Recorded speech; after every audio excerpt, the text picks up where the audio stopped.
Good afternoon, my friends. This is the Grimflayer, and I hope you're doing very well today. Welcome to my first on-channel league in the post-ban modern landscape, and what else could we possibly play in the wake of 5 different bans, taking us back in time a little bit, to some degree anyway. Then good old-fashioned Golgari mid-range, Big Rock, some would call it, others might call it Boomer Rock. We are boomers on this channel, let's be honest. The channel respects boomers, and we are boomers in most cases. We are playing old-fashioned mid-range decks, and hey, they just got more viable than they were, that's for sure. Definitely hard to beat cards like Uro, Field of the Dead, Mystic Sanctuary, with a good old-fashioned rock deck. So this is not Cat Rock, it is Boomer Rock, and this is for Jonathan Poirier-Monet, who is a wonderful long-term supporter, really cool guy. Tireless here, and hey, we've got Tireless Tracker in here. How fitting, how fitting.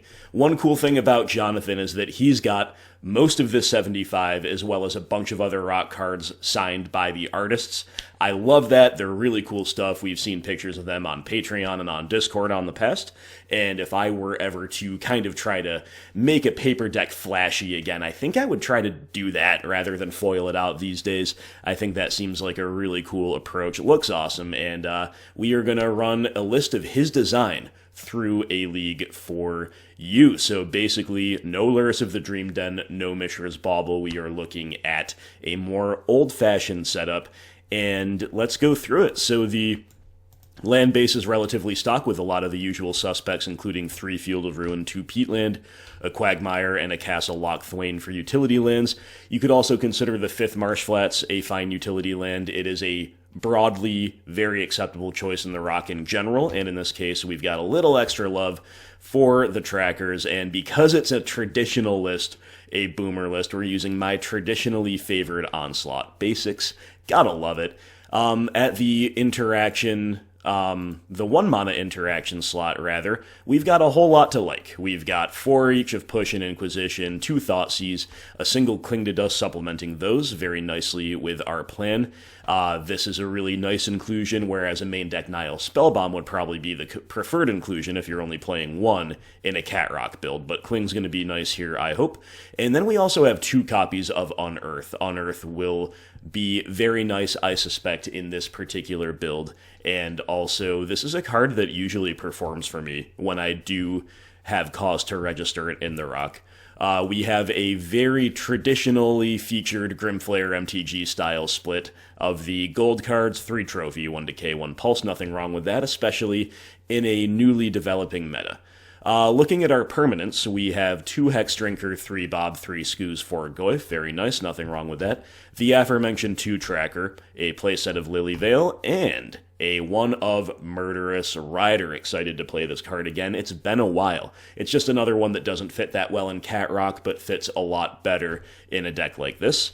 And in the sideboard, so a big thing that Jonathan wanted to see, and a big reason he wanted me to play Rock, even though he's been playing more Jund lately, is he said he misses the Rock, and he was also thinking about my Banhammer analysis video, where near the end I mentioned that Veil of Summer noticeably has not been banned, whereas a lot of other cards like it have been, and I mentioned also that maybe this gives a Rock a leg up in what we expect to be a pretty fair meta over other interactive decks that cannot quite leverage it as well. So we've got 2 copies of Veil. I think that's basically where Jonathan started. And the other meta call that Jonathan wanted to see the Rock for is the rise of Burn, the rise of red deck wins, the rise of aggro. People in their leagues that they played before me have reported a fair amount of that, and that's what we would naturally expect with these changes anyway. So Veil of Summer and Rock in general, those are the reasons, among others, just because it's fun and cool, why we're playing it. Moving on, speaking of Burn and Red deck wins, we have 3 Brutality. And speaking of the go-wide decks, we do have a single Plague Engineer. I could easily see another one, but we cover the bases that another one might cover pretty well. We've got to go for the throat. This was my suggestion. I want that little extra critical mass of removal. We've got, obviously, all the main deck stuff, including Swift End for Murderous Rider, but go for the throat, I think, will be nice in the current meta to bring in. It's got use cases, even against, like, Amulet Titan and Eldrazi Tron. It's pretty good there. So That's the story behind that. And I also suggested a Liliana the Last Hope. I suggested a Planeswalker because I think we can expect a grindy and interactive enough meta that we want to be able to reach for a grindy card. When the format is too powerful or too narrow or too fast, we don't usually have the luxury of this, but right now I think it is correct. And we talked about Vraska a little bit, but we ended up going with Liliana. Again, she kind of imitates the Plague Man in a way, and she grinds it really, really well. Definitely a nice one. I think Jonathan initially had 2 Chokes and 2 Ashiok, so we've cut a little bit away from the hate in order to do that. And we definitely could still run into a lot of decks where Ashiok is going to be live. I don't expect that leaving home without 1 is correct, so we're going to play that. And 3 Fulminator Mage will assist Ashiok greatly against the big mana decks. Finally, also can't leave home without Nihil Spellbomb, so there you go, my friends. This is for Jonathan Poirier Monet. Thank you so much for your support. Thank you to all Patreon supporters, and thank you for watching. Let's dive right into some games with Boomer Rock. Okay, right away we are against a Lurrus deck, so we're down a card to start, but we've got an all-interactive hand. It should be fine. Obviously, if we're against the traditionally Rakdos Scourge Shadow-oriented shell, which we are, these Thoughtseizes are a little rough, but the opponent's got 3 removal spells and a Scourge. So normally I would like to work on the threats, but in this case I think I'm supposed to take the Inquisition away. It's going to protect our hand information, and also we'll be able to Thoughtseize their other threat. We still have a trophy in the back pocket, and then we're in pole position to like draw Liliana, or maybe draw something that survives their removal, although it's going to be a while before we could consider getting a Goyf bigger than that Dismember, right? Murderous Rider. A nice draw, you have to say. Okay, so I'm actually kind of into taking the Dismember in case we draw a threat. That's now more of a consideration, but I still think we're just going to answer all the threats as they come up, right? Thoughtseize away a Scourge, and kind of give the opponent something to think about, like should they be firing off bolts on the end step here in case of a Liliana, something like that? Or should they just kind of allow us to trade 1 for 1 and try to win the top deck war? Looks like they're going to opt for the latter. They've drawn Bauble.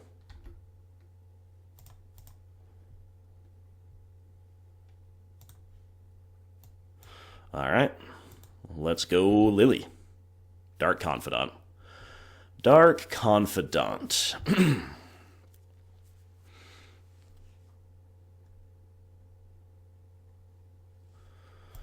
I think I'm going to wait 1 turn before playing him. Again, we might kind of almost spook the opponent into bolting us.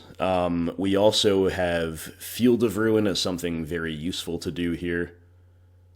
They have a basic swamp in hand. We could basic check them really hard. And in fact, we might be inclined to field in response to the Verdant Catacombs. That could potentially be interesting.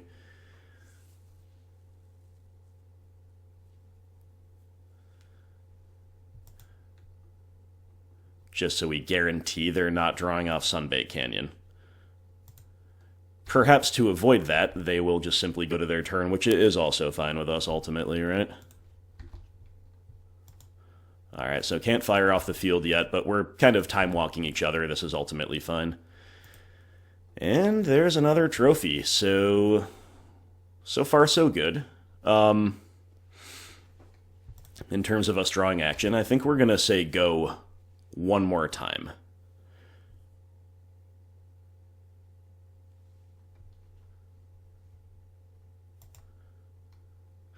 Would be pretty funny to just completely land destruction them out of this game, but obviously that's not super likely, but, you know, pointing trophies at the board and so forth. Oh, they've drawn another swamp. Whoa. Alrighty. And another land for us, which does allow us to keep playing Draw-Go here, and I believe we're probably supposed to, having done so thus far.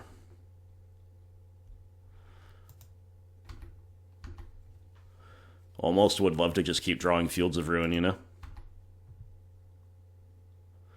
Not the most thrilling start, but an interesting dance that's kind of going on here.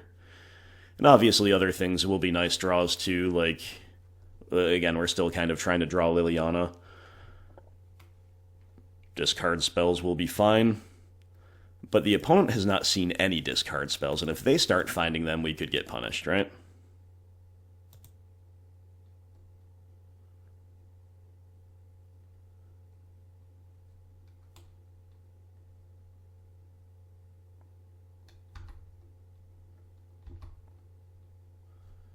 Alright, as long as we're continuing to develop our mono, we're just going to keep playing Drago.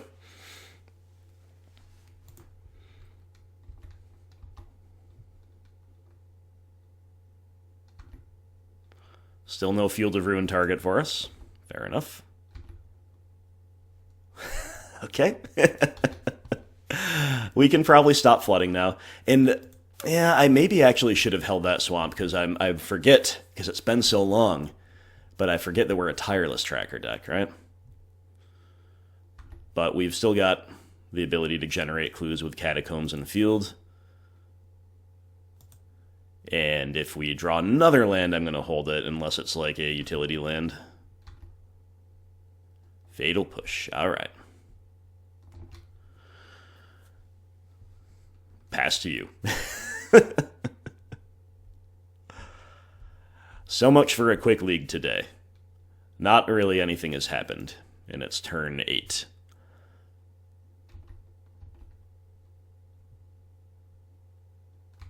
Okay.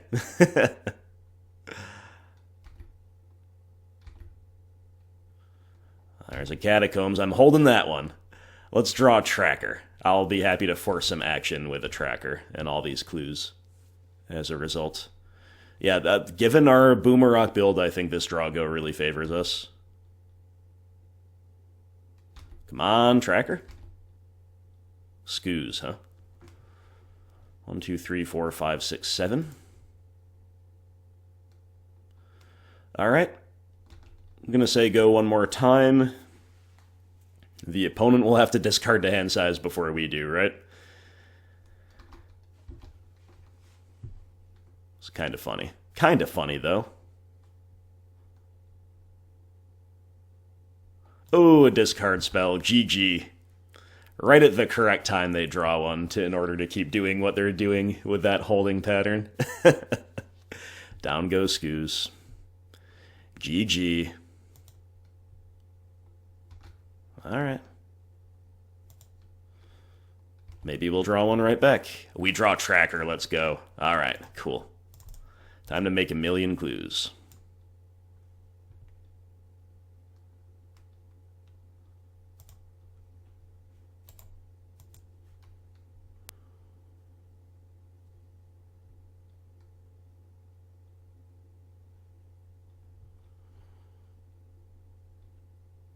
Opponent gonna go for a Dismember right now, or are they gonna see if we want to make the first move?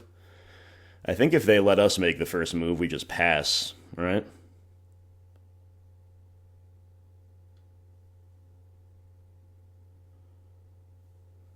Opponent not sure how they're gonna pay for this. There they go. Alright. Well, we still don't have a good Field of Ruin target.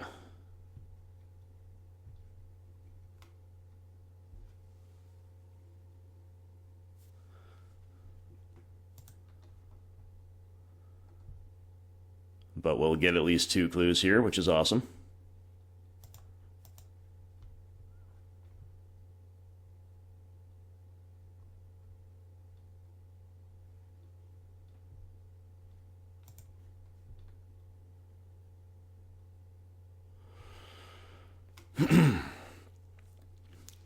Can't quite grow the Tracker out of Dismember range, which would be hilarious if we could, right?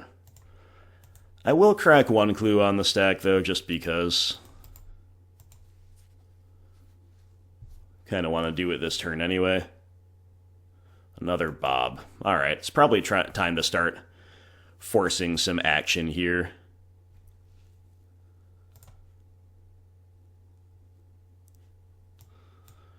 But maybe on this exact turn we will not play a Bob, because it's still nice to hold up field, Cracking a clue on the unstep is something we can do. We're holding up also Swift End this way if we want like an efficient kill spell if they start playing things out.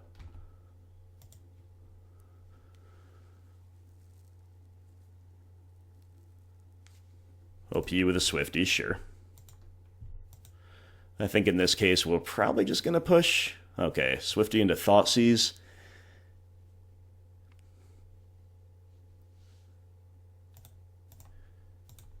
Yeah, let's just go for a good old push and crack a clue on the end step here. Thought about doing the Rider because it is a 2-for-1 and we could get that out of hand, but doesn't seem especially necessary right now. I think I'd rather see more cards with the clues.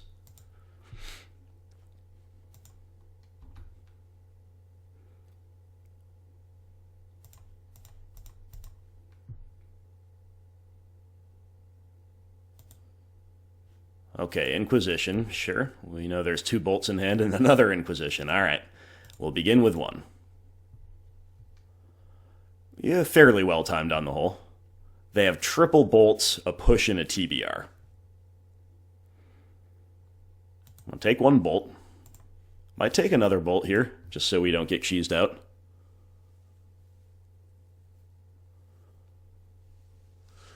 Yep, I think we can let them have a push under these circumstances.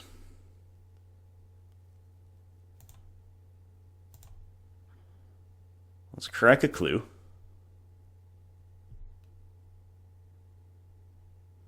We have a push of our own. Alright, I'm going to hold up my effects here, including Field of Ruin.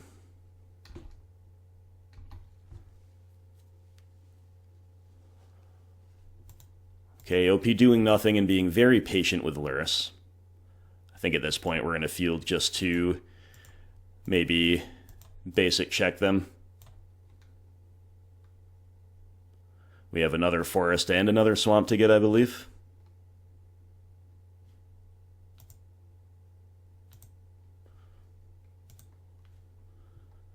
OP has a mountain, fair enough. We'll hold that swamp for various purposes, and I think we're going back to playing Drago here. Turn 13 of a really interesting game, and let's remember OP's got a couple baubles here that they can crack, but they're being very, very, very disciplined with them. Little do they know we're going to chord for a Collector Oof, and we're going to get him, right? We're going to get him good. But so disciplined from OP with the Canyon, with the Lurrus, and with the baubles. Unearth? Alright, I'm going to Unearth Tracker and make a clue. Pretty epic. Pretty epic to see good old Tracker getting it done here for us.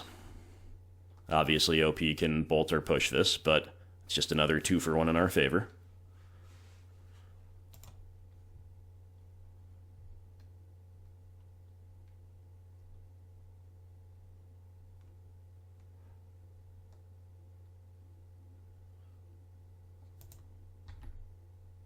OP's going to bauble themselves to see whether maybe they want to do a Revolted push or just simply Lightning Bolt. A bolt is pretty safe, but there indeed is the push.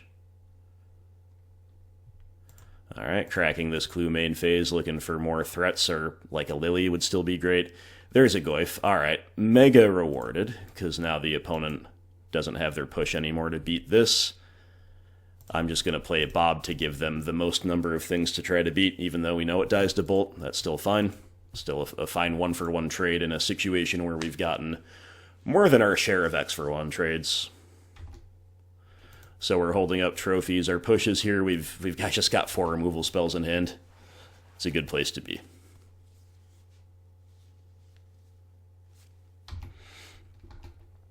Now, this is OP's huge go-off turn, right?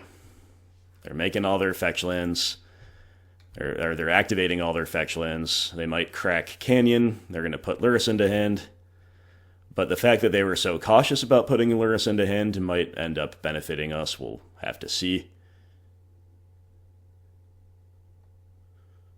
Good to know that they're on 3 basics. I don't think that's a given.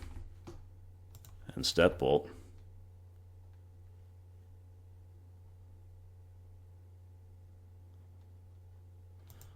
Alright, OP has a TBR in hand. They're about to see 4 total cards this turn if they need to.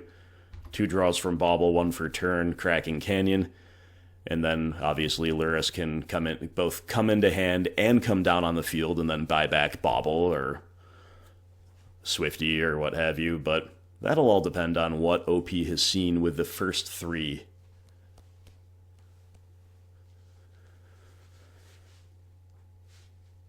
Notably, OP has been through half of their deck. They've only seen 1 black threat, a single Scourge, which we Thoughtseized on T2. No Shadows. Night's Whisper. Okay. It's a good card, and it's a really good card against us. But the fact that they felt obligated to use it is interesting. Maybe they... excuse me, maybe they have a Fatal Push. That is one way in which I think that makes a lot of sense. Or maybe they're just saying a draw 2 is good, no matter who you are, right? Okay, Swifty, Shadow. Bomat Courier, yep.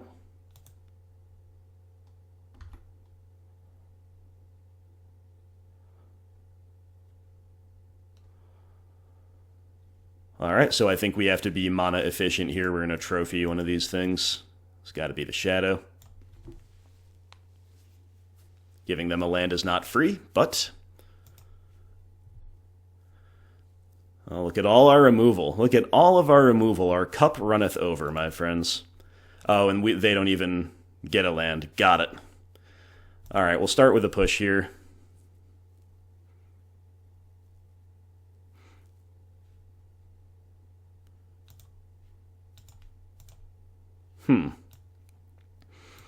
Might be better to Swift End here, because then we can play the Rider second main. Sure.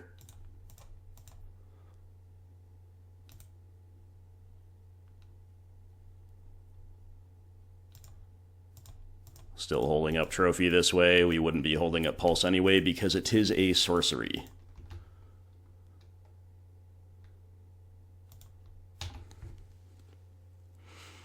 What a game 1 this is. Holy moly.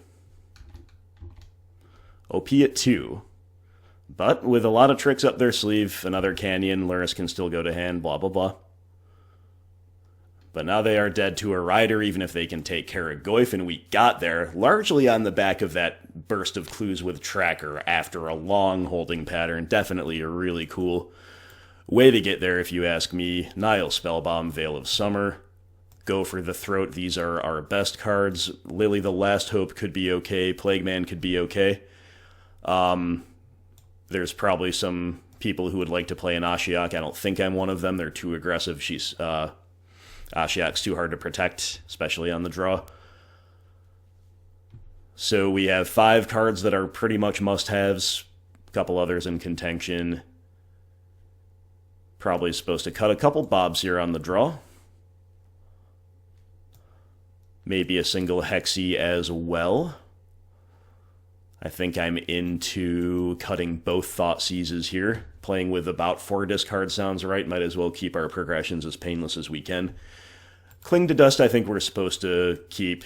Like it's good at answering Bauble and X for 1 potential in the late game. What do we think about this? I think it looks pretty great. Again, there's room for Last Hope and Plague Man for sure. There's incentive for those cards. Is there room, though? I think, I'm not sure. It's definitely a little borderline. I think I'm supposed to pretty much run it like this. We've got a pretty low curve, which is nice, and still a good amount of mana sinks. Those cards, like, they do different things, right? Lily grinds well, but she doesn't really help us when we're behind. Plague Man kind of does help us when we're behind. It has the 2-for-1 potential against Courier, I guess. A little unrealistic maybe to get that to be relevant on the draw, but it exists.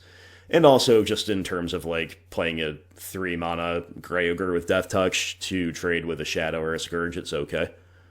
But ultimately, I think our 60 is arguably more optimized without them.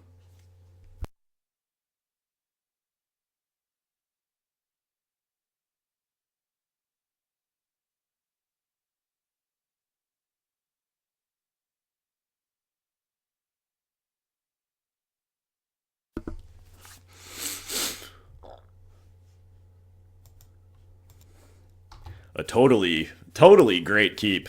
2 lands, 5 pieces of 1 or 2 mana interaction. You can't ask for a great deal more than this one, my friends, now can you? And we draw another piece of 1 mana interaction with Cling to Dust. That's pretty nice. I think I'm actually supposed to Inquisition here, let the Bomat hit us one more time. But we'll plan to push it before their hand gets too small, of course.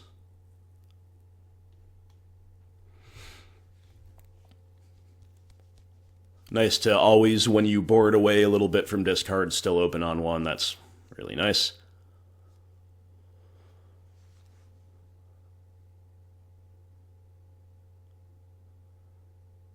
OP making us wait it out at some points where they clearly don't have anything to do. I wonder if we're double queuing, but if they are, they played a lot of draw go relatively quickly in game 1, so it could be worse.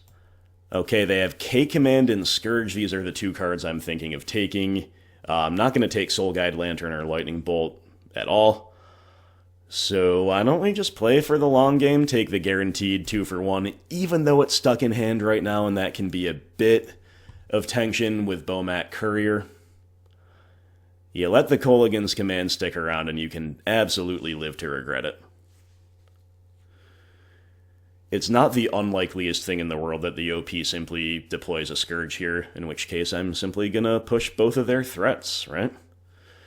And I think if they do that, I'm gonna do it main phase, because I'm more worried about getting blown out by protection effects than I am about, you know, them having TBR in post side and trying to 2-for-1 them that way. Alright, push you.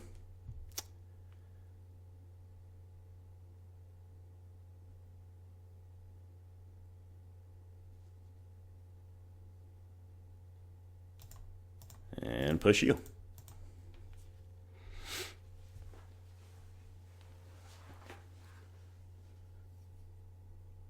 Okay, OP does make the 3rd land drop, so I'm glad I took K-Command.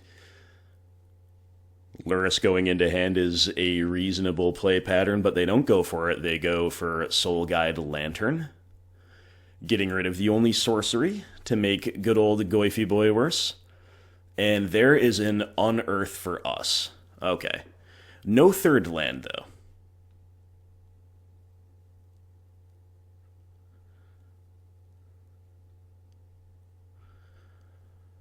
So I think I'm going to cling away a K-Command to try to draw a land. Am I? Because then it's better for them long-term to Soul Guide Lantern us. If we have already put our Cling into the yard, so are we supposed to play, like, Nihil Spellbomb instead? You know, I think I still might actually Cling. I don't mind if we, like, price them into wiping our graveyard rather than drawing a card off of this. We're not rewarded. Alright, I'm just going to play Hexdrinker. Hexdrinker. That's the new name, Hexdrinker. Hexdrinker is going to die to Bolt, if they so desire. And that's fine, because we've got Unearth. It gives us something to do. And we're one step closer to hitting that 3rd land drop, which admittedly would have been nice to do last turn naturally without having to sequence as we did, but so be it. Veil of Summer. Alright, this is a bit of a yikes, because that's a really good draw, but at the same time, I really just kind of need to play Nihil Spellbomb and hold it up to try to beat the Lurrus. Otherwise, they're looping some things. On the other hand, like, if we just Spellbomb away their whole graveyard right now, they can still play Lurrus and buy back a Soul Guide Lantern, which is not ideal. So what if we Unearth right now? Or we could just pass and just, like, let them have a 2-for-1 and decay the Lurrus, or if they decide to, like, Thoughtseize us, we can Veil them. Alright, as annoying as this is, I think we do kind of want to just say go here. There are higher upside lines that involve us, like, spellbombing into a land maybe or something, but missing the land drop has got us playing suboptimally no matter how you slice it.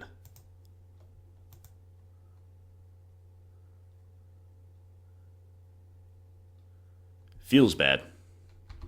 OP does not activate Soul Guide Lantern on the end step. They do make another land drop. So I guess here comes Lurrus maybe into Scourge. That'd be good for us, I guess. Good enough as a Lurrus Resolved can be. Sure is. Okay, then.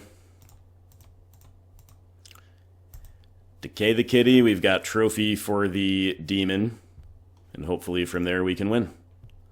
Despite the opponent getting a free 8th card into a 9th card, right?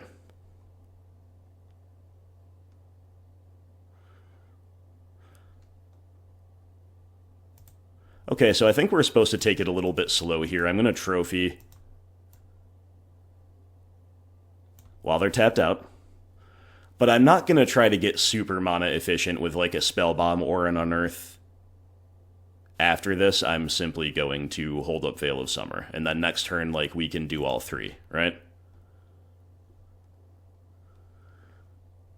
So no need to be hasty here. OP can now, because we trophied them, draw off Soul Guide Lantern, and they have Sunbaked Canyon, so they're going to see a lot of cards. The game is far from over. OP continues with their very disciplined sequencing. Yeah, there's our Inquisition that we love to see. All right. Time to shine. Veil of Summer's time to shine.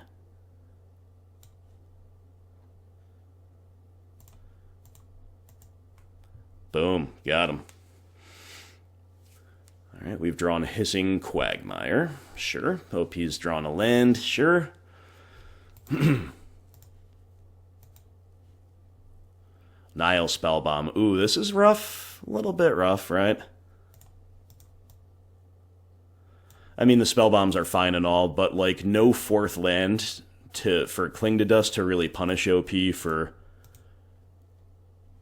holding up Soul Guide Lantern this long. So I'm going to begin with a Spellbomb here.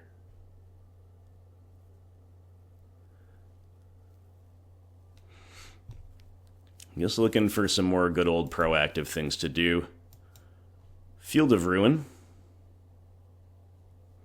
allows us to play another Spellbomb.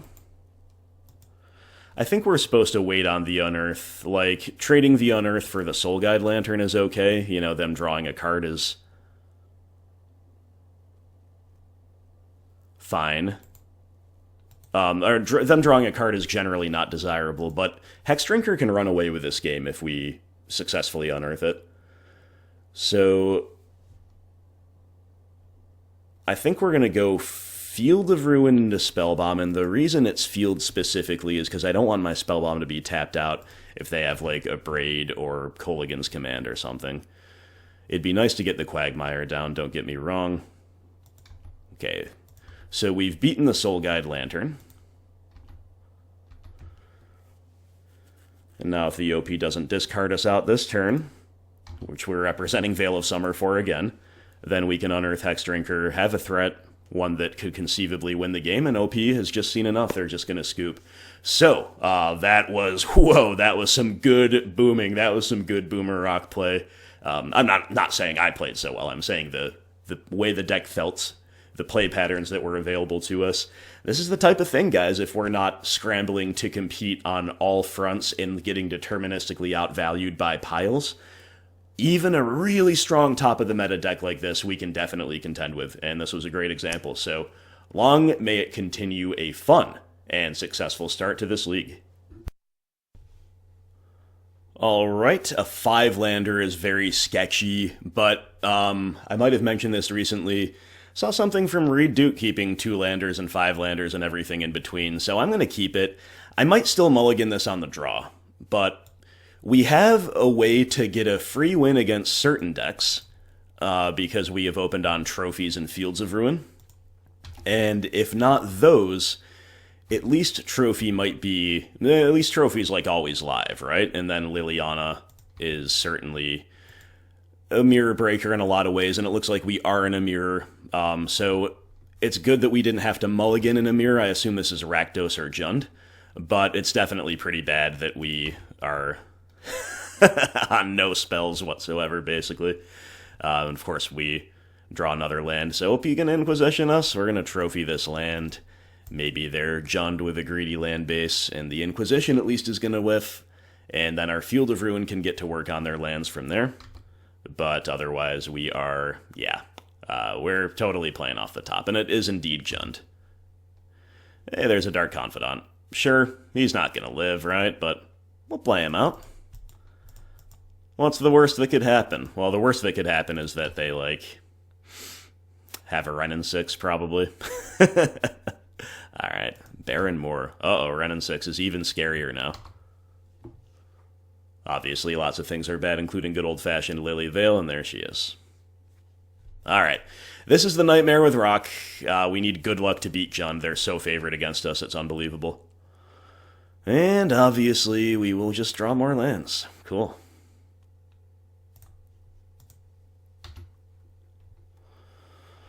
At least they pitched to Lily for free, am I right? Yeah, this is bad news, though.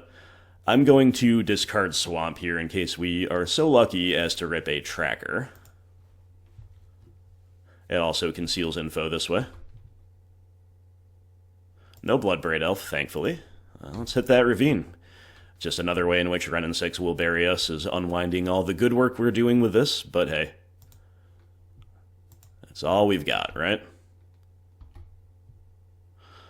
Oh my god. Oh my god. Come on, really? Not like this. But if the opponent still fails to find creatures, if we draw, any of our many kill spells for Lily, this could be good.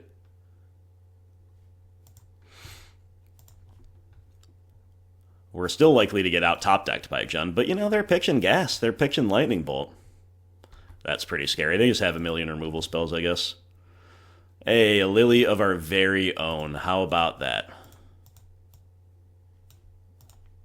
How about them apples? It's something.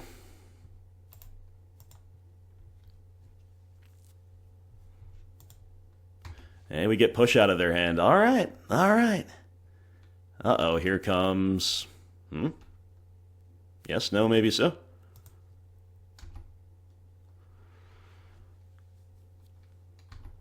Ooh, OP goes to get a basic. It's not the greatest against our Field of Ruin, but fair enough.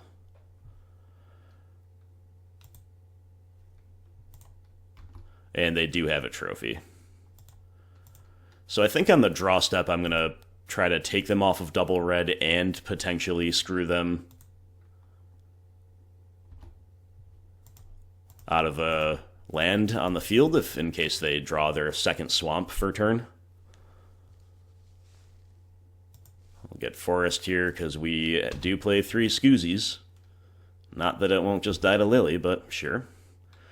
Okay, OP pitches another Lily. If we just rip a Tracker or a kill spell for Lily, we're in the game.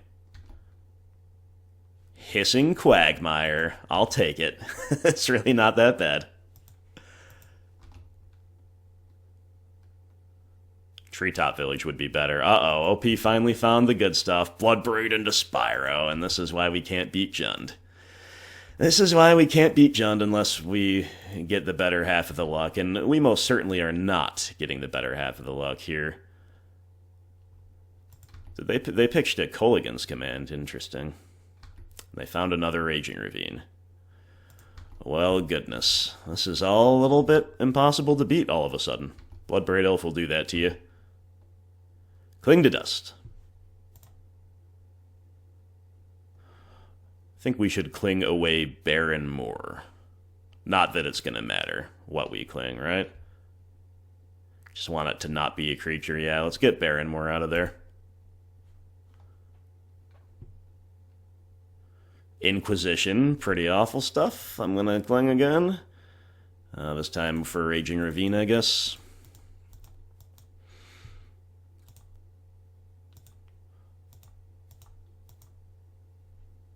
Not paying too much attention to what I exile. I hope you can agree it's pretty academic.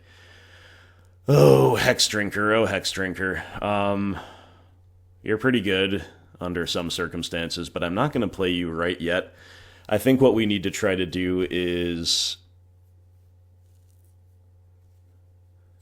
protect. I mean, we're just not going to win, right? But the idea here, the reason it's optimal not to play Hexy is because we can, in theory, draw a Decay or a Swift End or whatever for Liliana, and then play Hexy and then level it up, and then if it lives a turn, it can become level 8. But this is all just not going to work because they have a clock, including the second Raging Ravine. Hey, there's Swift End, but we lose 2 life for it. Well, if we Swift End the Lily and then just play the Rider and use it to lifelink and stay alive, will we stay alive? Let's say we trade with Bloodbraid Elf. We'll be back to 8, and then we're taking 5, 6, 7, 8. So we have to chump block Raging Ravine. But I guess that's still pretty much our best play.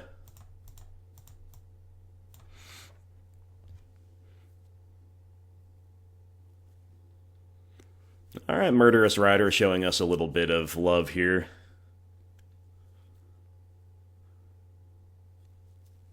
Honestly, we'd still be in this, barring them having a removal spell off the very top, or some other awesome X for 1. But we'd still be very much in this if they hadn't found the second Raging Ravine. If it was just another do-nothing land, we would be okay. Potentially okay. Still living in fear of a top deck. So we're going to play Hexy. 1, 2, 3, 4, 5, 6, 7.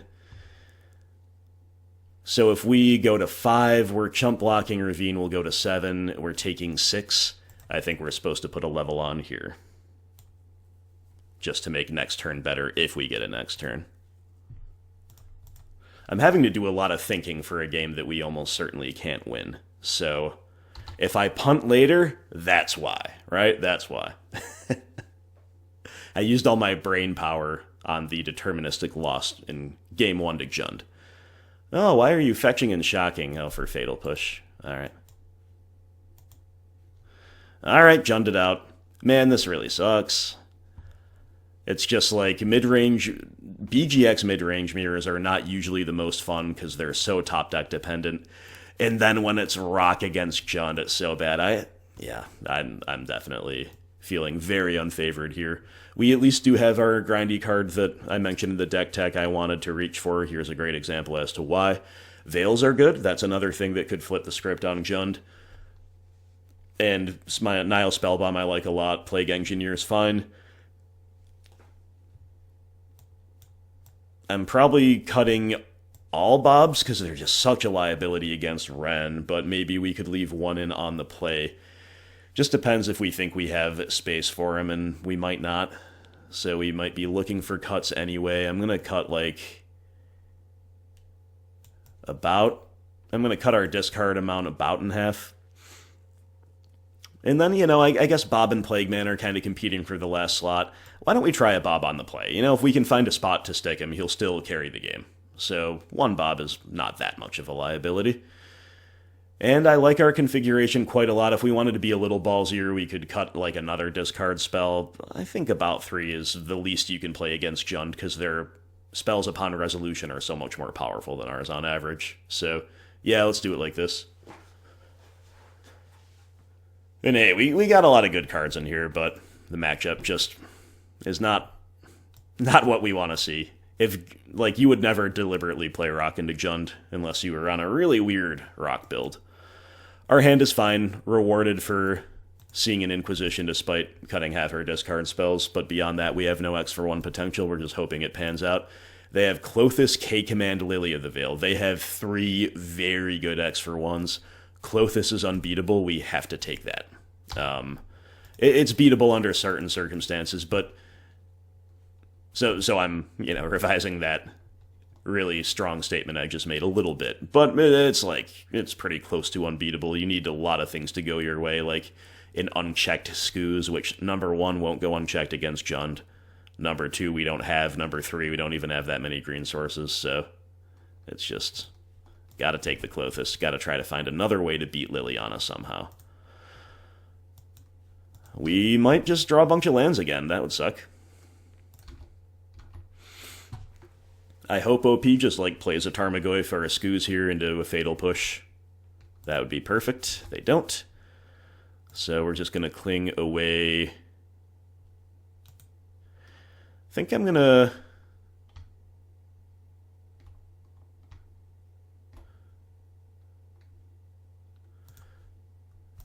I'm going to cling away the Bloodstained Mire. Okay, Assassin's Trophy. That can beat Liliana. A Nihil Spellbomb 2. Alright. Things are starting to somewhat shape up. So here's our Spellbomb. Opponent will probably crack theirs. I guess they'll be happy enough to get rid of a Cling to Dust and to see another card. Indeed they are. And, you know, Lily ticking up might get some gas out of their hand, and we'll just pitch a Swamp, and then we'll Trophy her. It will be acceptable. Or they'll just play a Goyf, huh? Whoops, I assumed the Peatland would follow. It's Verdant Catacombs. So, there is still a Peatland in their hand. But this is great for us. We get to push and then Spellbomb away some relevant things while seeing another card. Maybe now we can draw another discard spell for Liliana, or we can get a Lily of our own down first, something like this. We find Forest and Maelstrom Pulse. Not the greatest. Not the greatest, but sure. We still stand to maybe benefit more than they do from their own Lily +1ing. I'm not certain. We'll see how it all goes. There's the Peatland, so we know their whole hand. Bloodbraid Elf. Into Renin 6. Oh, joy. I'm just gonna trophy the run before it can buy anything back. And I guess we should field their Peatland too while we can.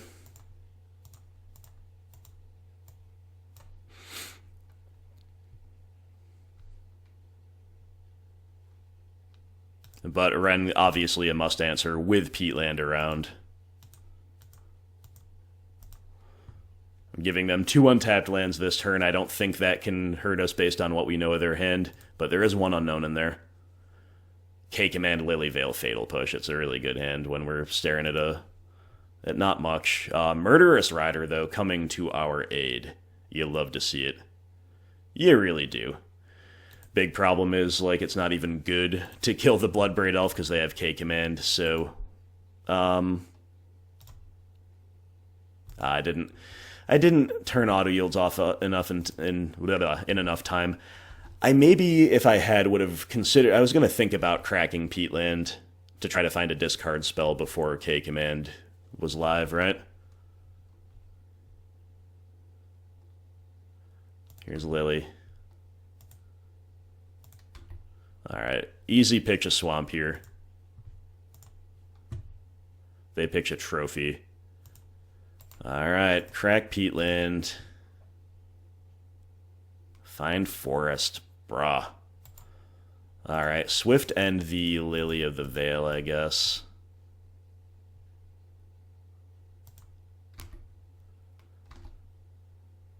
And we find another land. Dude, come on. We can't draw like this and have any kind of a chance against Jund.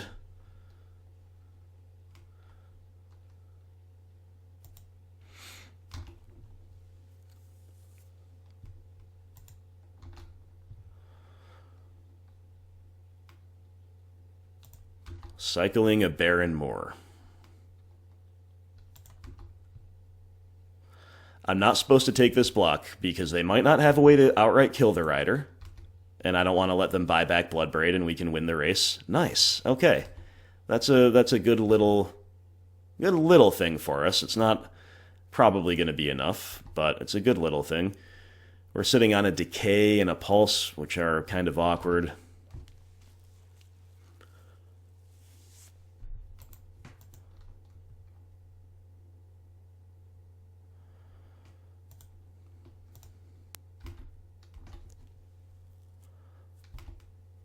But hopefully opponent just, like, draws Tarmogoyf or something. Or a brick. Well, the brick with a with a Blackleaf Cliffs, fair enough. Us bricking as well with a Blooming Marsh, you hate to see it. I'm saving these lands in hand. We'll save like one to beat like a non-targeted K-Command discard or a Lily +1. And we'll save the other for Tireless Tracker, that is the idea. And Murderous Rider keeping us in this game. Pretty cool stuff.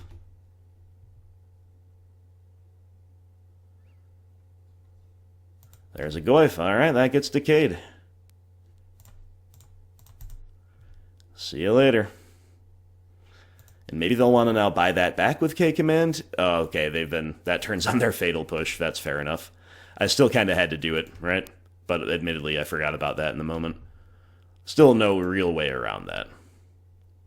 We draw a push of our own.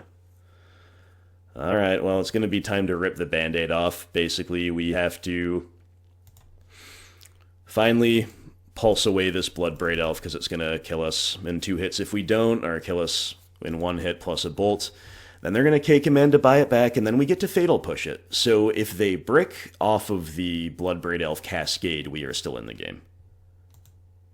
And we're saved by our Blooming Marsh. So overall, I'm feeling pretty happy with my play. It's just like, you just can't really beat Jund usually.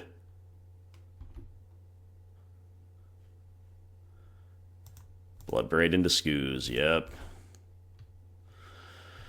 Well, Scooze is going to beat us more deterministically, I guess, than a Bloodbraid Elf will, so we'll go ahead and push it. But then we take 3 this turn. And they have 2 unknowns in hand. We could be straight up dead to a bolts. They have another Scooze anyway. The gas just keeps on coming when you're Jund, and when you're Rock, it doesn't so much. There's a Fatal Push. It's not quite good enough. Alright, that's really demoralizing, because it is, if the opponent's drawing about as well as you and is not a bad player, you're in trouble, right? We saw that here. Opponent played very well, take nothing away from them. I do love the deck Jund, obviously, but this is, as long as Jund exists, this will be an Achilles heel for Rock. You saw it here. And there's not even like, it's not even like we can warp our deck to beat Jund. Like, we can edge against it, and I think we have here with Veil of Summer and with an extra Planeswalker, but, you know, Jund just does what we do, but better in a head-to-head. We do a lot of things better against the broad meta, but in a head-to-head, they've got us. Alright, we're against an opponent who's got a Cat Avi, and their name is Respect the Cat, but they're not playing the Cat Companion, they're playing the bird, Yorion, the bird serpent. This hand would be great if it made black mana. I'm still going to keep it, and here's why. Number one, I don't like to mulligan in game 1s with Rock. If I can help it, my borderline decisions err on the side of keep in game 1. Post-side, it's a different story. Number 2, we're on the draw. We got that extra chance to see a black land. Number 3, we've got things to do. We can play Hexdrinker, and now we can play Tarmogoyf, even if we fail to hit the black land. So we're being proactive. On top of that, if we draw another non-black land, we can fix our mana with turn 3 Field into Inquisition, and we can even cycle away Unearth, right? There's so much to do. And looks like we're just pumping levels onto Hexy because Thalia is a big problem for a 0-1 Goyf. And they've got Field of Ruin. I wonder if this is Yorion Taxes. That's almost a little scarier given our stumbling than like a big Yorion value deck, right? Simply because we're vulnerable to like an Arbiter plan or something. But OP doesn't have a 3rd land either. Let's be the first one. Oh, yes, they do. Just took them a while to play it. And a Scooze. Yikes. Alright, let's draw land. We do. It's a Field of Ruin. Alright. So I think we should field their something. I don't know whether it should be Field or Horizon Canopy.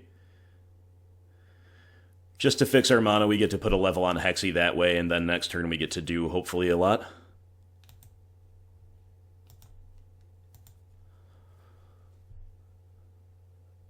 I don't think I'm going to field their field. If they draw, like, another land and an Arbiter, and we can't do anything much before that, fine. I'm just going to tag the Horizon Canopy here.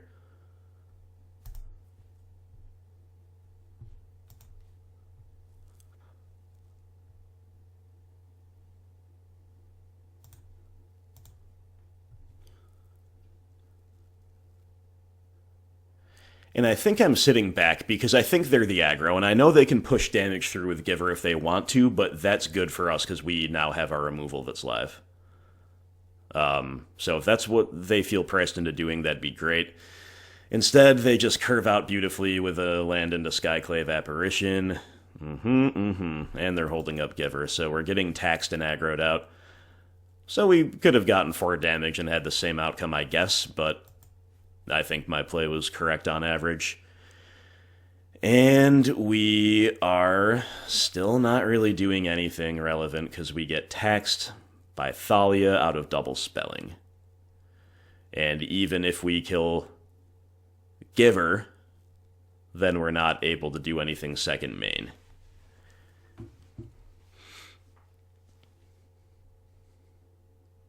Rough.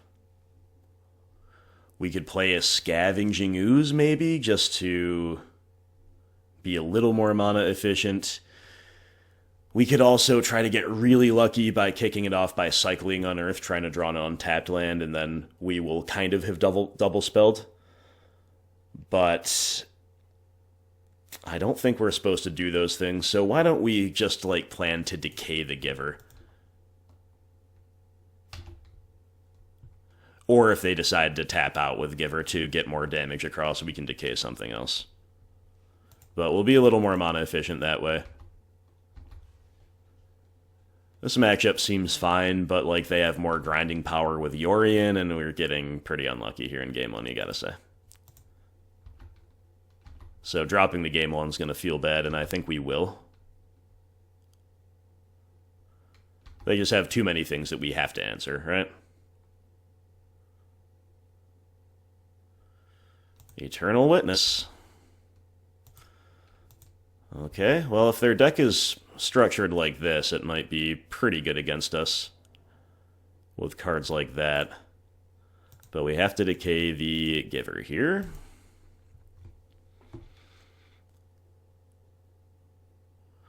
Plague Engineer is going to be nice here, naming Human. Draw another Scooze. The Clunk. The Clunk.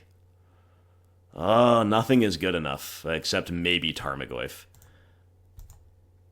Alright, let's play a Goyf and just hope they don't have an answer for it, right? This is how we stay in the game a little bit, but, you know, even so, not really. That might have been bad, because I mean, Scooze is just going to make Goyf a joke with all those green lands.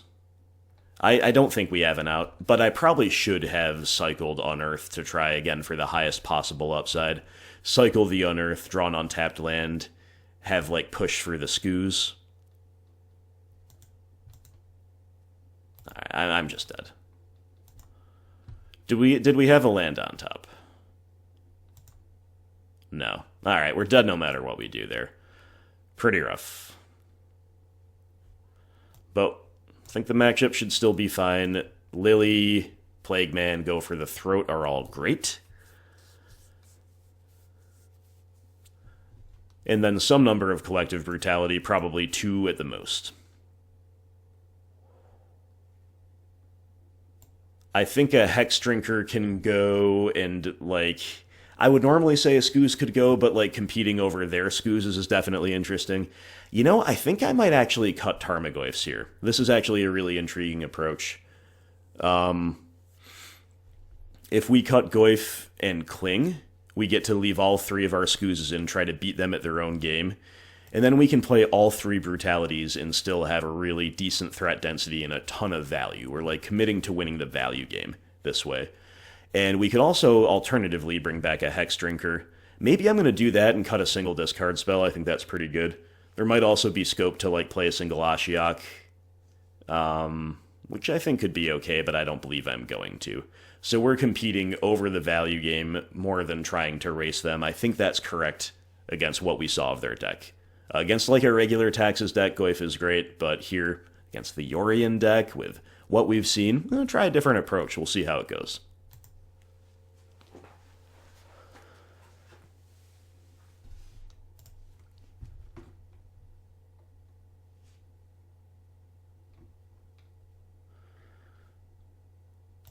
Alright, I'm keeping. We're going to take 5 on turn 1 for Feck Shock Thoughtseize, but we want to get our fetching done. before Leonin Arbiter hits the field, and this is a hand that is fine. If it draws the third land, it could be great, right on curve. If we knew we had it, that would make our Thoughtseizing really interesting here. Flicker Wisp. Flicker Wisp beats Hexdrinker to pieces. So I kind of want to take that. And if we just had like a normal removal spell like Push or Decay for Giver, I'd definitely take it. As it is, there's actually some incentive to take Giver because it's a better early play and because Plague Man beats Flicker Wisp really badly. So I'm going to take Giver. We're going to see how it pans out. It's probably not realistic to ride Hexdrinker completely to victory anyway against the Skyclave Apparition deck, and there are more Flicker Wisps in there too, right? Alright, we draw Swamp.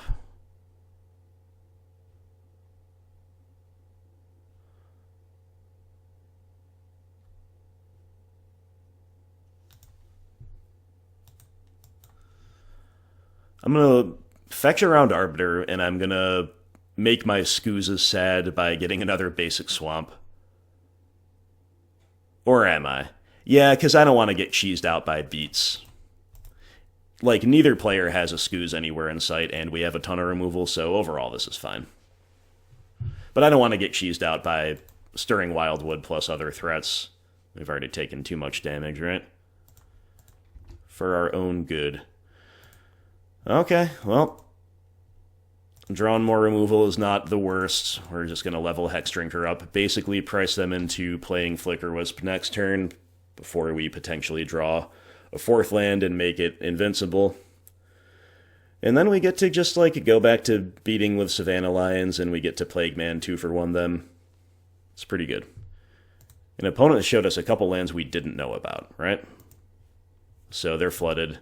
Hey, we draw a Skooz, making me look bad for not fetching and shocking, but whatever. We name Elemental here, because that's what you are.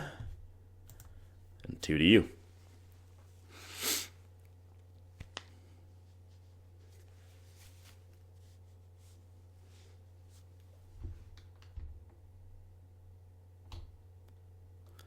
Ewit. Kinda rough. Kinda rough 2-for-1 Ewit. At least we have an out to the Giver. Go for the Throat. Sure, I'll do that rather than trophy them.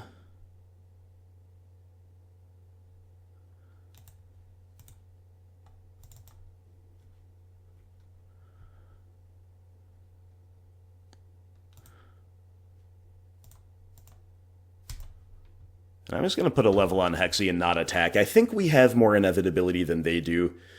Yorion is the big problem for that plan to work, really. But potentially Scavenging Ooze can beat Eternal Witness. If we draw another Greenland, we could. Oh my god, Stoneforge Mystic, that's a problem too. That's a problem too, right? There's Batterskull. At least we can beat these cards.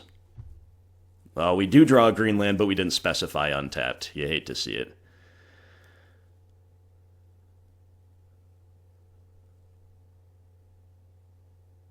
Oh man, that'd be so nice if we had an untapped Greenland here.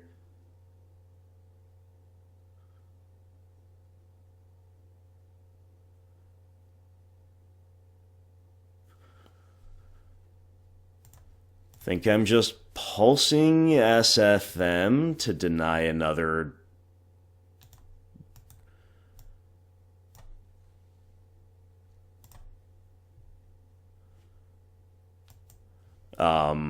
Another tutor effect. Once again, if we had a just like good old Fatal Push, we would be sequencing like champions here. Yorion, a big problem just on the value axis that we're trying to clunkily, but ultimately in a positive way, compete on.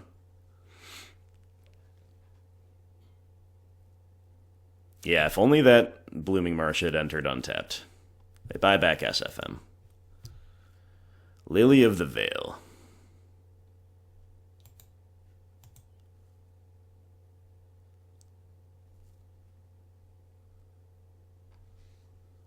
Lily of the Veil's pretty good.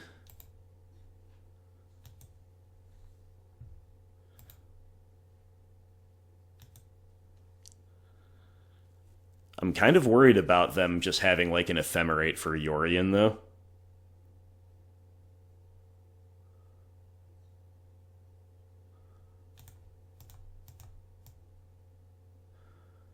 So I think I'm going to play Scooze here and say go. And then we'll trophy something for sure on the end step unless we need to activate Scooze.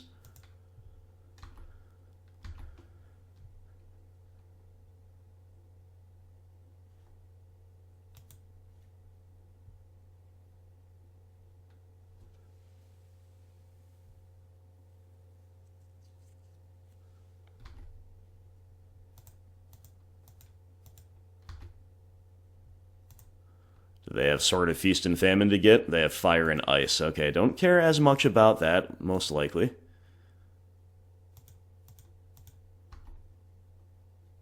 There's the Sword. They're going to equip it to Yorion. Alright. Nice opportunity to trophy Yorion.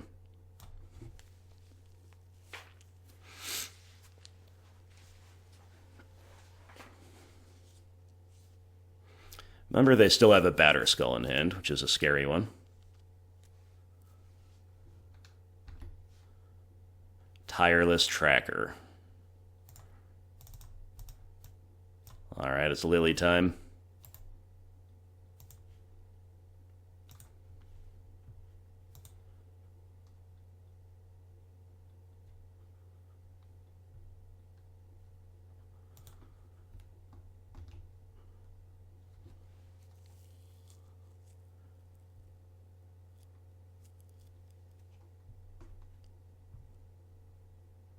Alright, we're going to attack with Scooze here.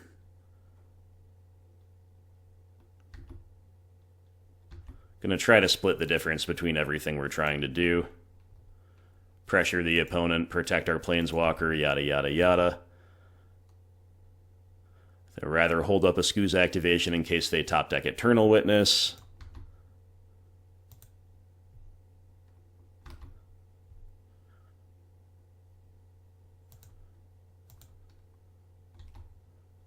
Definitely taking this trade here with the Plague Man.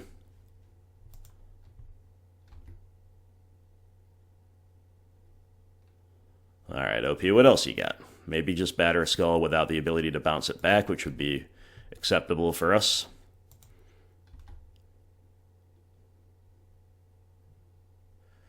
I've got a lot of creature lands over there.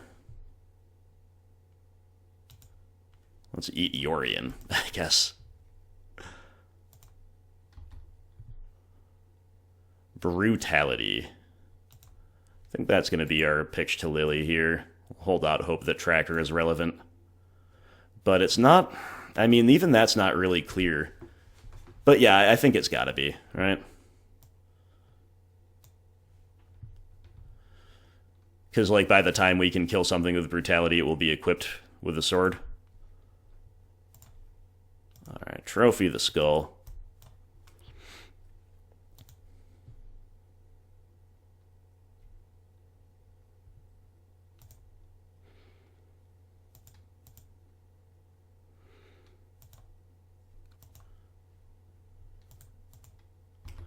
I'm going to continue playing relatively cautiously, or am I? This is a really tough spot.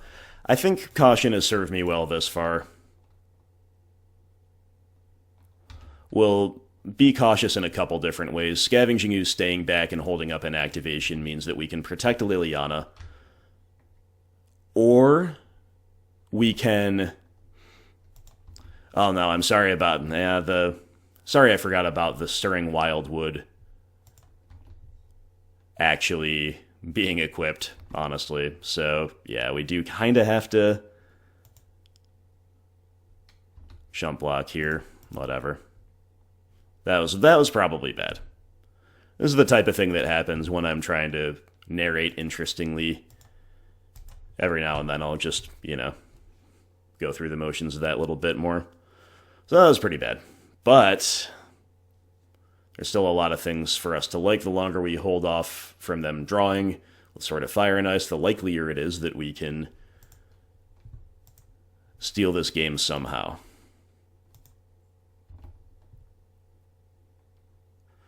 Thoughtseize.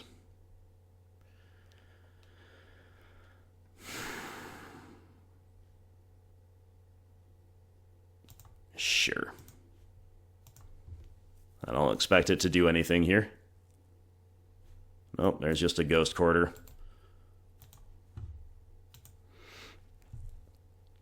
But we'll Edict here with Lily. We'll hit them for 4, and then they're dead next turn if they can't answer Hexy. Ooh, no, okay. Oh, that was interesting. I was wondering about activating a manland in response. Okay, I mean, you could have played this match 100 different ways. I definitely, if I'd realized in time Sword on Stirring Wildwood, would have liked to look back at that turn. But if the opponent does not draw an answer to Hexdrinker this turn, or some life gain, they are dead. Because Hexy's OP. So either they drew one and they're really confident, or they're trying to dig for one with this triggered ability.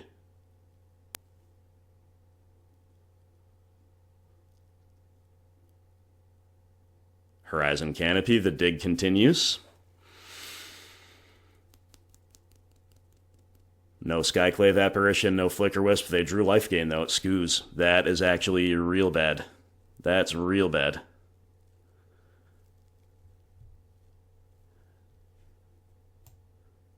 That is enough life for them to stick in the game. Ooh, when we're one land short of cheesing them with Collective Brutality. Dang. Dang. Alright, well, if they equip Wildwood and attack, they kill us. If they level Ooze up a bunch, they also kill us. Assuming they have the mana to do all of that. But we don't have anything else to do about that. Besides maybe try to gain 2 life. So I guess we actually have to game this out. Alright, Stirring Wildwood. 1, 2, 3, 1. Alright. 1, 2, 3, 1, 2 to equip, and then it itself attacking. So 1, 2, 3, 4, 5. The Ooze. Yeah, I think they can kill us. Let's simplify this and just count the lands. 1, 2, 3, 4, 5, 6, 7, 8, 9, 10, 11. 4 total to activate and attack. Plus 2 to equip is 6. That means, yeah, I was right the first time. They can make Ooze an 8/8, and they can make that thing a 5/5 that does 2 to us. But if we Brutality, we are not dead. The problem is either way we're chump blocking with Hexdrinker, and we might as well be dead, because we just don't come back from that. So I think what we have to do is, number 1, make them see that. Number 2, make them dare to brave the fatal push, right? But this is going to be a little obscene if we lose this way. And if they don't kill us next turn, like if they don't see it or if they don't go for it, then next turn we'll kill them with potentially Hexdrinker plus Brutality, but even then the Scoos is just like getting them out of reach of that.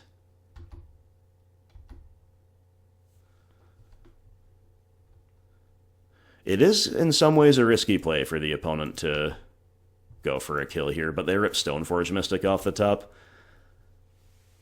Do they have like Feast and Famine to get here or something? Maul of the Skyclaves. Maul of the Skyclaves giving flying? Dude, get out. Get out. All right, they don't even have to make a decision. It's just like, oh, I guess I'll top deck the win. Okay. So nothing we can do about this as far as I can tell. As always, blah, blah, blah. But that's the game. Make them activate here, I guess.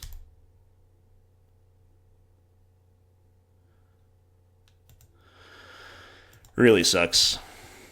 Okay, I mean, some decent magic, but, you know, the game 1 rolling over and dying for them because we stumbled so bad is rough. These ones happen. They're a deck that's packed full of value. What do they even do against combo? Maybe they try to draw a comprehensive Taxes plan despite having an 80-card deck and tax the combo opponent out, but certainly they have value for days, and I think the matchup's pretty winnable, but we did not happen to win it here. In fact, we lose both games, didn't even take a game off them. Alright, we're keeping a hand against main deck, keep 7, 2 turn 0 plays of Gemstone Caverns and Leyline of the Void. Wow, okay. And now they're deciding what to exile, or do they have even more pregame effects? Nobody knows. Nobody knows. Alright. So this might be the type of match where we're just playing out Savannah Lions into Bob and seeing how far that gets us. Well, don't keep us in suspense forever, OP. There it is. Esika, God of the Tree. Alright, I will have no claims as to know what's going on here. The Prismatic Bridge, I suppose this is the thing they want to do somehow. The beginning of your upkeep, reveal cards until you reveal a creature or planeswalker. Put it on the battlefield. Got it. Alright, well... whoops. How did I do that? There we go. Something like that. Leyline of the Void is an interesting one, right? But yeah, I don't know what the deck does. I don't know if it somehow uses Devotion to make mana or whatever. We're just going to find out. We're just going to try to attack him and learn as we go. Opponent goes City of Brass, pass. Us with the third land, which could be good.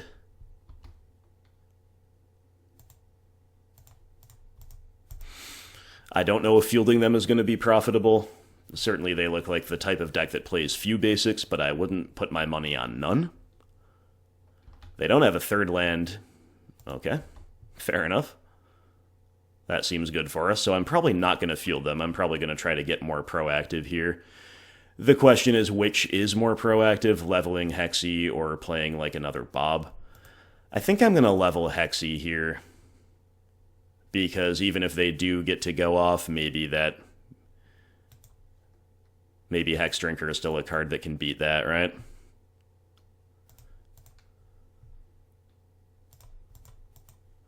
I'm definitely willing to accept that could be wrong on the long average, but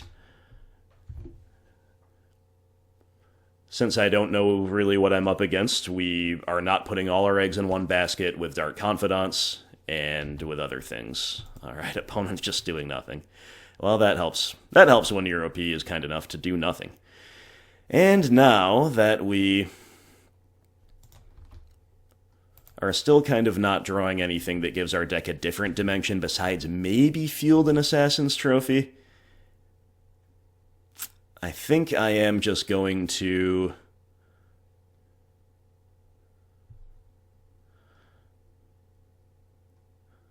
Alright, I'm going to do this. I'm going to play another field. We're going to make Hexdrinker level 5.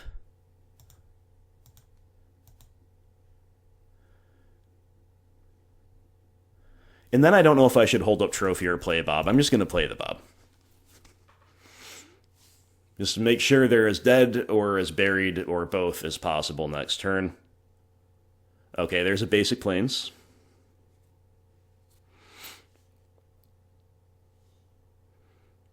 And what is this for triple white Phyrexian Unlife? Well, Assassin's Trophy will take care of that, and we'll find out a little bit more about their basic land count.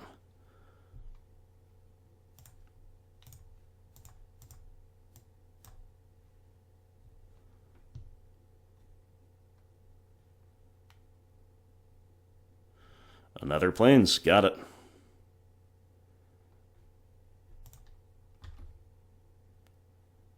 This is enough to kill them.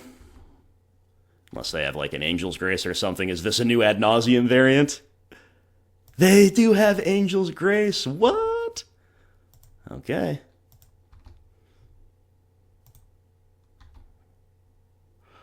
Alright, I think we're supposed to Field of Ruin them. I'm going to do it right now.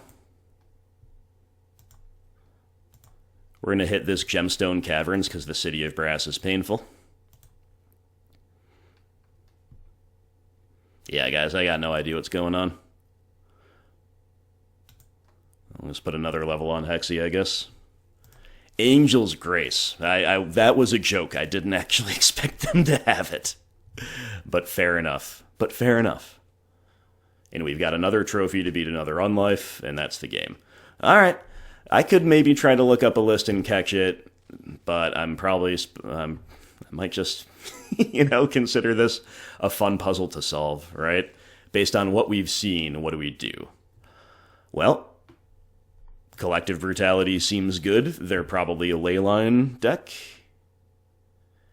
Other than that, I'm not seeing much I want. So why don't we bring in Brutalities and possibly Fulminators and Ashiok? These could have text. I don't know about Ashiok, actually. Let's just try to play Brutalities and Fulminator in some number. I'm going to cut our creature removal spells, Fatal Push. I think Cling to Dust is an easy cut against Leyline of the Void main deck opposition. And then it's hard to say whether like an Unearth is worse than a Scooze, is worse than a Murderous Rider.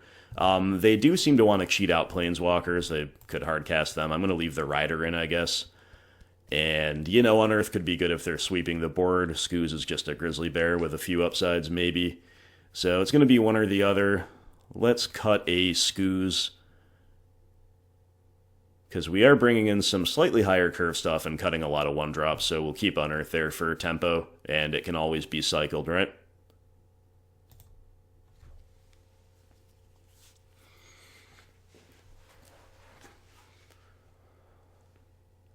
Okay, a 5-lander doesn't seem that promising in this matchup, but we'll see what the opponent does. If they mulligan, I might keep it, because it's very proactive with Bob and Brutality.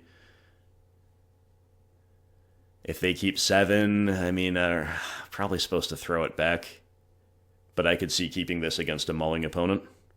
They're going to mulligan. Sure, we'll keep. Faith in Bob. Faith in good old Bobby. Opponent's down to 5. Who knows what on earth they're up to.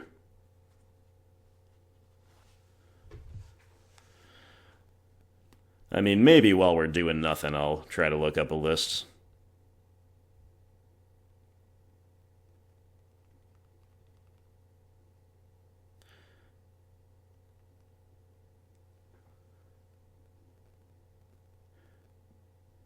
The first link I see is Prismatic Bridge Bring to Light. That's kind of funny.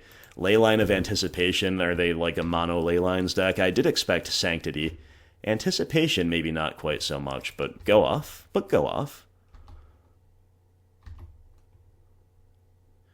Tarmogoyf, alright.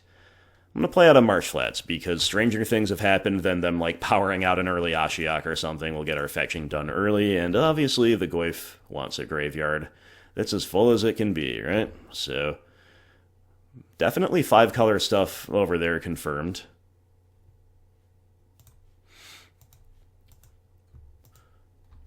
I think I'm supposed to resolve a threat here rather than go for turn 2 Brutality.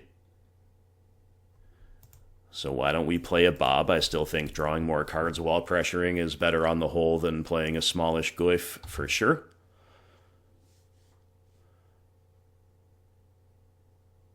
Maybe opponent will get stuck on 2 lands again, and they sure do. Alright, good enough for me, right?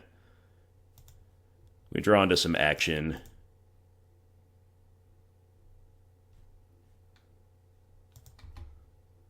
Let's attack with the Bobster. Hopefully they're not flashing in a Snapcaster Mage or something like that. That would have been an incentive to play a land first so we could swift end it. So now the question is, do we Brutality or do we play threats? I think because they got stuck on land drops for at least a turn, I'm going to spend the turn playing threats. And then our swing next turn will be huge. There's probably another argument to not play Goyf and pump levels onto Hexy again, but we're going to play the Goyf. Goyf will grow. One way or the other, Goyf will grow. Greater Oromancy. Other enchantments you control have Shroud. Got it. Inquisition. Alright, I think I like that better than Brutality here. I definitely like it. We're going to use it. We're going to hit enchantments this way. If they flash in another Greater Oromancy... Oh, Veil of Summer. Bruh. Okay. I don't think I actually want to trophy them into another land. But yeah, sure, Veil me. That sucks. So because they've missed a land drop again, and because they Veiled us, I think we're just going to keep playing threats. And hey, at least that grew the Goyf, right? But let's play all the Bobs. Play all the Hexdrinkers. Let's hope they don't have a sweeper. We'll play all the Hexdrinkers. What am I talking about? We put one level onto one Hexdrinker. Does that count as playing all the Hexdrinkers, or am I just going a little bit crazy? Alright, obviously the 5-color brew is going to be packing Veil of Summer. Why not? That's a bummer, but we definitely have a lot going for us anyway.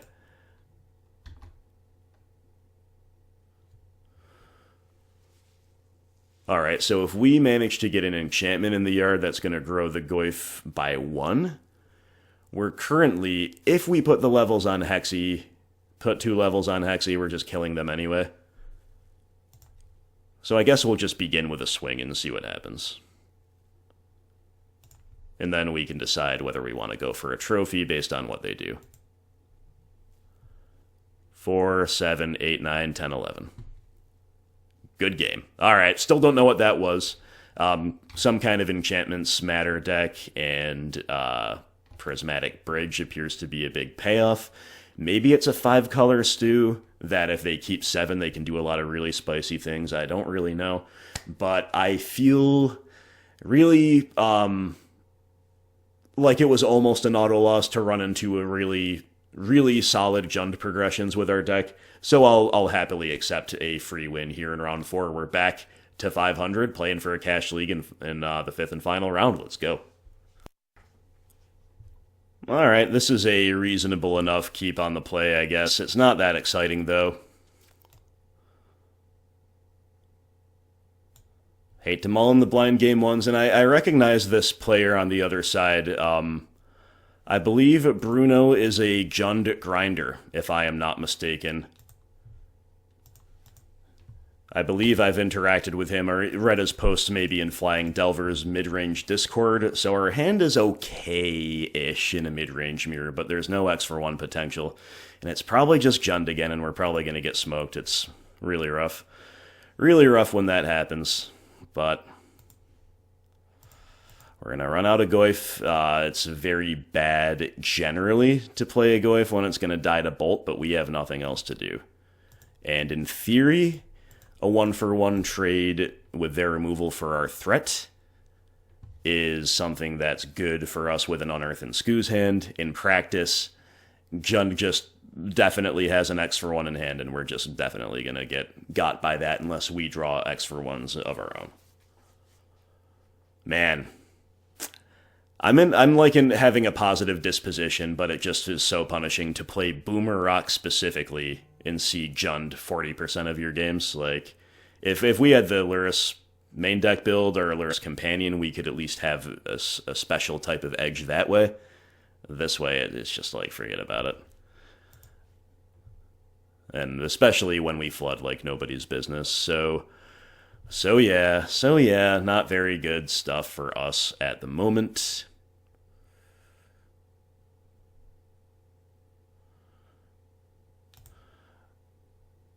I'm going to get a Skoo's down, even though it dies to a lot. We just have to run them out of removal and eventually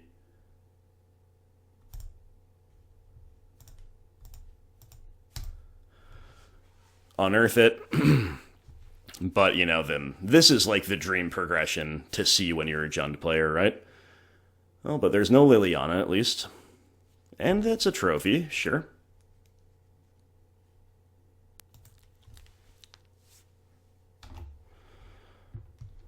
Alright, if we can draw Lily of our own,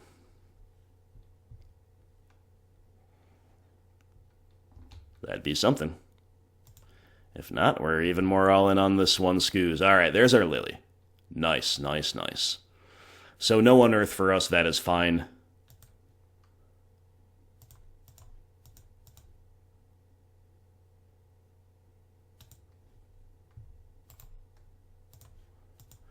In theory, we kind of want to save the Unearth until we're more sure the Skoo's won't just die to more removal. Alright, here comes Bloodbraid Elf, though, and this is just where we usually fail to keep up.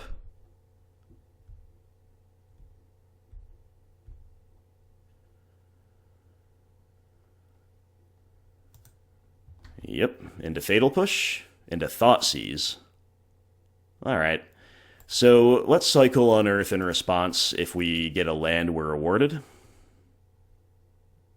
A Thoughtseize, okay, whatever.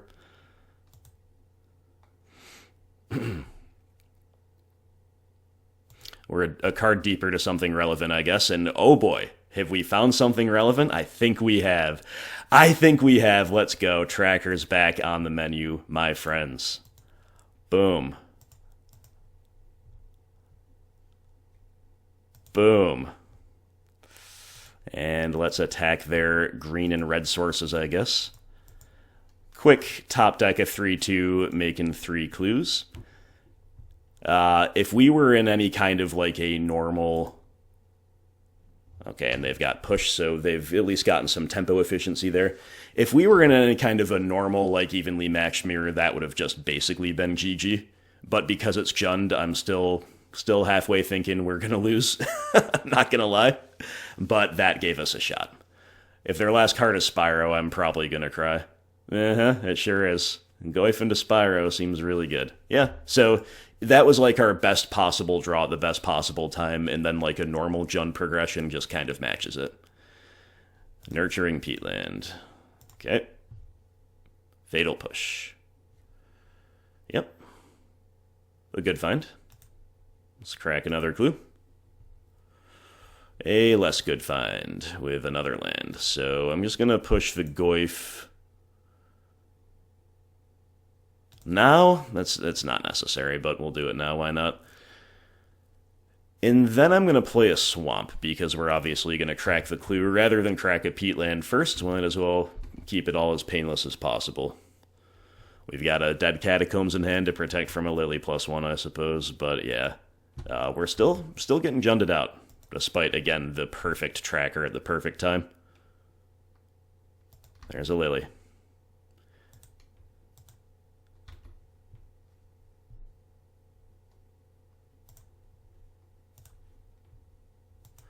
We each pitch a Verdant Catacombs in an act of symmetry. And we draw Blooming Marsh and we draw Fatal Push. It's not good enough. But we can at least use the push for something once we crack this. Now, Ooze might be good enough if they didn't have a Lily on top of everything else. So we're definitely pushing Bloodbraid Elf here. It's a better clock than Spyro. Spyro's got the tokens for the back half. Ooh, you know, I also could have pushed Spyro and just eaten it right away. But as I was also going to say, I'm not sure if we're supposed to play Ooze yet. I think we're far enough behind that, like, accepting that the Lily trades with our Ooze is not going to win us the game. So even though we could get very punished for this by a discard spell or whatever, that just means they're winning harder than they otherwise would. And we're going to try to draw another creature, right? And draw like an answer to Lily or another creature to absorb the Edict. OP has drawn Peatland, but they're going right to attacks without cracking it, which is interesting because a cracked Peatland off a swamp would still let them cast Bloodbraid Elf.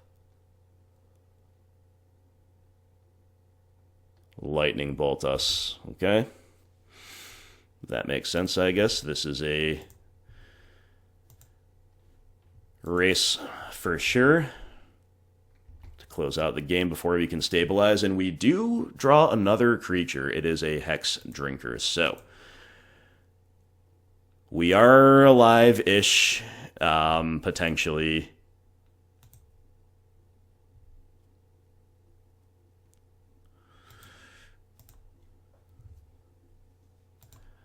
I don't see any reason not to eat something main phase with Scooz, right? They're cracking Peatland in response to the final Scooz activation, or the final Hexdrinker activation. I will eat a Bloodbraid Elf in response to that. Should have done it a little sooner, but it doesn't matter whatsoever. Alright, so we need them to brick for days, and days, and then we need to draw removal for Lily, or for the Spyro, and then attack the Lily off the field. So assuming they don't have anything here,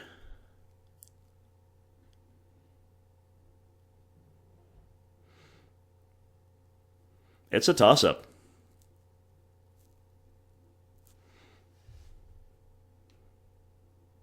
I'm going to keep Hexy around, but it's a real toss-up.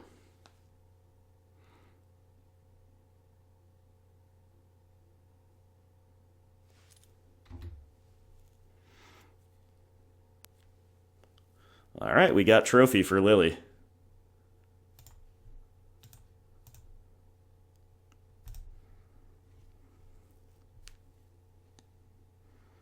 The game goes on.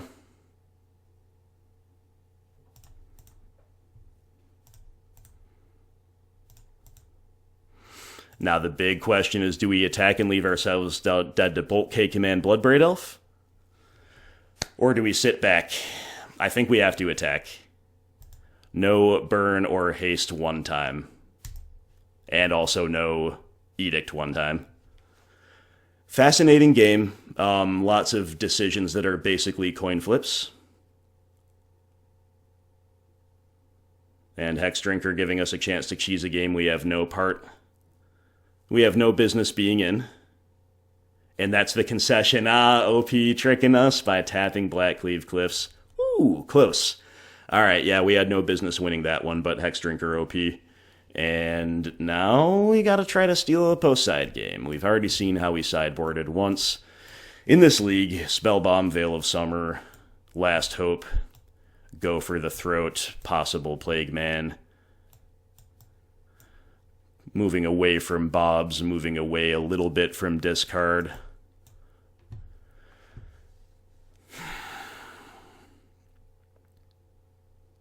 I don't even remember if we sided Go for the Throat the first time, and frankly, I'm not sure exactly how good it is against the new look Jund decks, but it should still probably be in.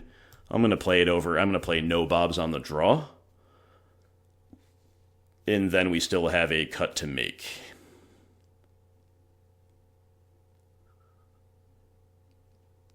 It's probably going to be without Plague Man. I think this is pretty good. Alright, well, let's get a little luck here.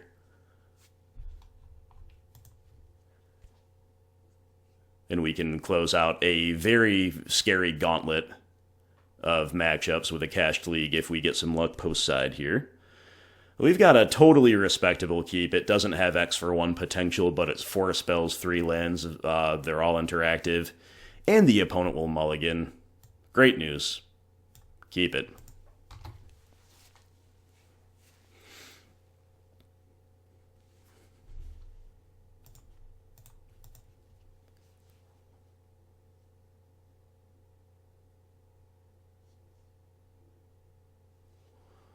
Alright, it's a painful start, but we're definitely going to Inquisition here, because specifically we have to beat Ren before it hits the field if we can. Hopefully no Veil of Summer here. Nope, it's a Blood Crypt. Tarmogoyf and Scavenging Ooze and Bloodbraid Elf, huh? Well, we've got a lot of removal, so we'll take the Skoos.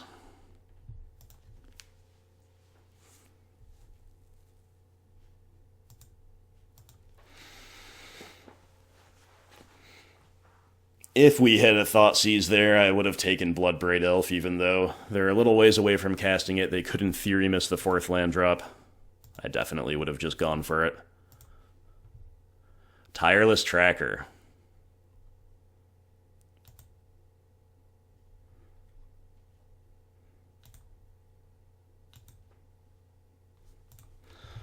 Okay, we're playing a Spellbomb, holding up push. They'll probably go right to attack, so we'll probably push it. Yep, we'll push it. We're taking enough pain naturally off of our lands that I'm not going to take a hit to see what else they've got. And obviously Bloodbraid Elf is coming too. Alright, there's a Swamp. So yeah, we'll play it. We'll hold up a removal spell plus a Spellbomb activation, and next turn go Tracker into land. As long as we fade discard, basically. That'll be the sequencing. And it will be great. Alright, hopefully they have Bloodbraid Elf into a dead one like Fatal Push. I even wouldn't be that sad about like a decay or trophy pointed at my spellbomb, obviously. Here's the Bloodbraid. Show us a whiff. Trophy. Yeah, we'll take it, right? They choose not to cast. Go for the throat. A fine place for it. Alright, some luck, as requested.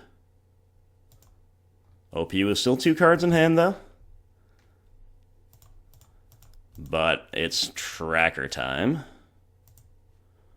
So we're getting at least a 2-for-1 before the opponent gets to untap again. Thoughtseize, I don't mind that. You know, Thoughtseize my trophy. I've got 2, sure, that's fine. What follows it might be scarier. Assassin's Trophy. Yeah, I hate to lose the tracker, but if I have to lose it, at least it's a trophy, right? Lets us crack this clue on the end step, keep digging, try to exploit the opponent's stumbles.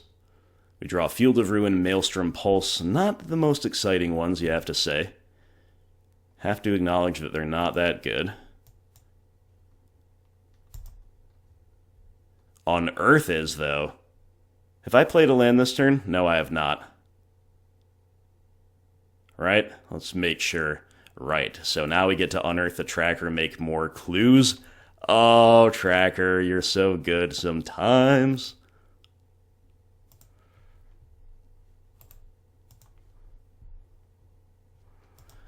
I think we're going to go right for it now. As long as their last card isn't Bolt, we won't get punished.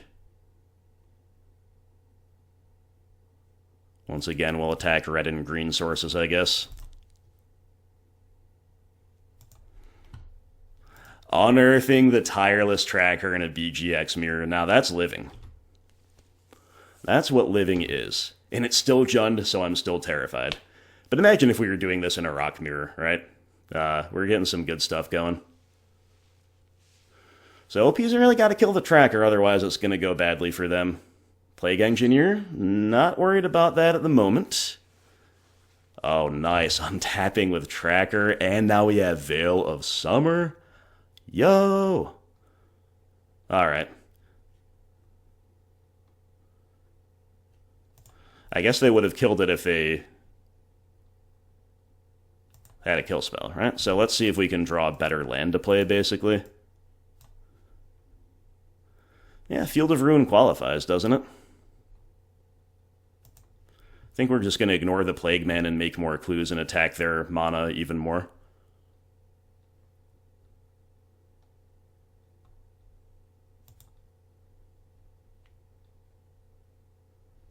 Let's make sure we have a swamp to get. We actually don't. So never mind. That was actually a worse land to play. I'm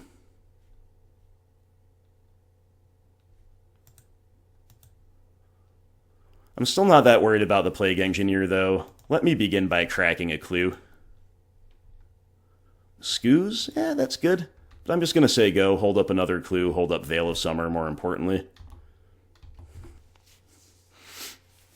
Good thing I checked, right? Lily of the Veil. Alright, edict us. Edict us. Oh my goodness, and we draw a Fatal Push? Woo! Can't use it right now, though.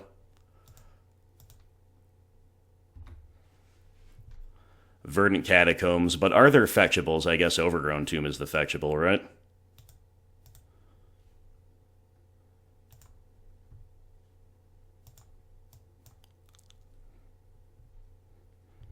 Oh, there is another swamp. I missed something. Anyway, we'll still make our green sources better here for Scooze.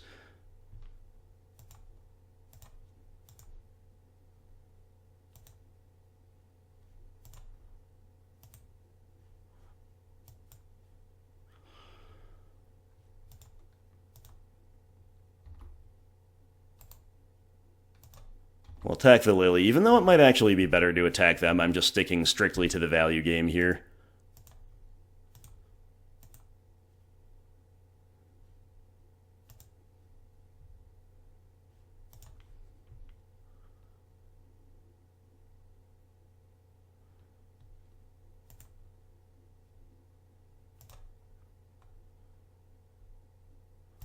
Alright, play an Ooze, hold up Trophy, hold up an Ooze activation, hold up a million clues.